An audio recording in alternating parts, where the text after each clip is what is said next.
my first kiss was in the back of the church van. The pastor's driving and like, come here. And she's like, what? And I say, come closer, I gotta tell you a secret. And she leans in and I go, no, closer, I'm gonna tell you a secret. And then I kissed her, And she's like, oh, what are you doing?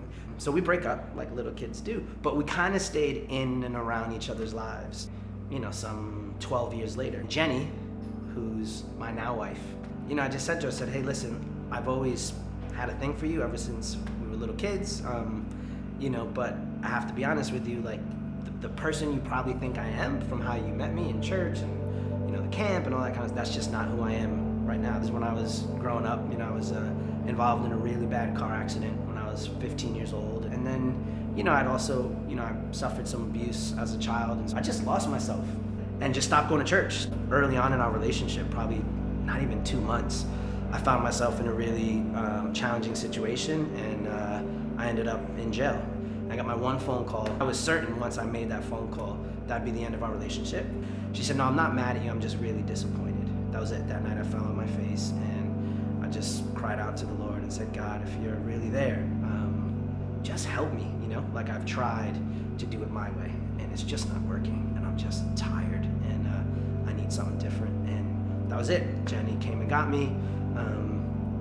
Immediately we started looking for a church together all over, and then we discovered a C3 church, and we loved it. As soon as we walked in, we just felt the instant community. We just felt home. We went through that process, and we went into like a pre-marriage connect group dinner party. We get married in May.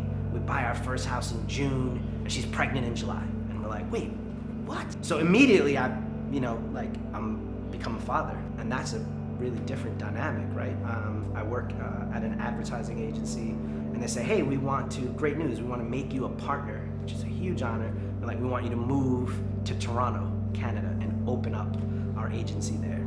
I moved to Toronto with 2 kids, 2 daughters. I had my 3rd child there, my son, Lucas, in Canada.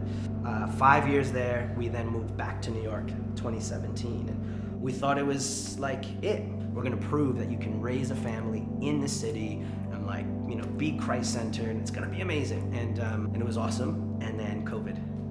And the entire world changed. Our entire world changed. And so we said, let's go out to the Vernon house. That 2-month retreat, escape, has turned into 2.5 years. I was working from home 5 days a week. My kids were homeschooled, so they're at home. So we're just, with ourselves. And for 2 years, it was good. And then November last year, everything changed again.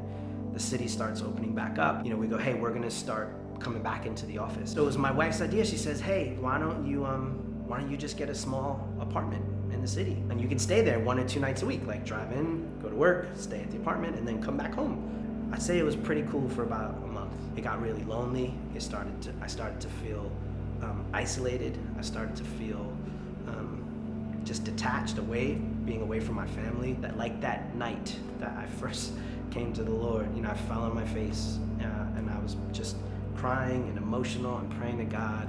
And I said, I don't understand. Everything I've worked for, all of my plans, feel like they're falling apart. And God, very clearly said to me, yeah, that's right. Your plans, everything you've tried to build, everything you've envisioned for yourself, and why don't you just do my plan?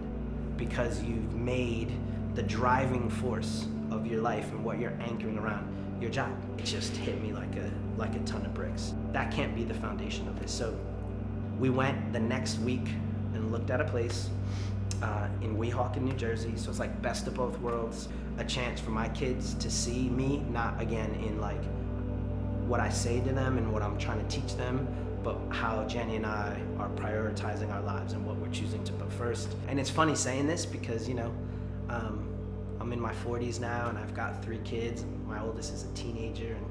But I like to think God would look down and say, that's my baby boy. That's my little guy. That's my son. He sees me as a source of joy for him. I bring him joy, and that I'm really focused on trying to help bring his love and joy to other people.